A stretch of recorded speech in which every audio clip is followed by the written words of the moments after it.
Biya. Tumalsik yung paa eh. Biya. Ganda ng biya ngayon oh. Laki. Uli.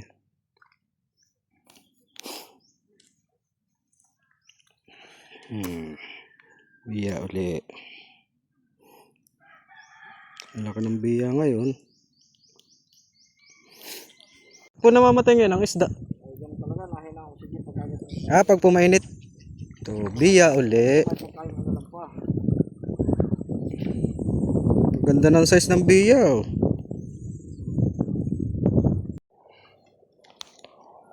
Medyo nakitib oh.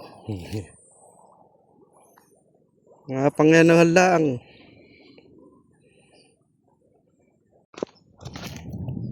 Hilab-hilab din oh. Yo.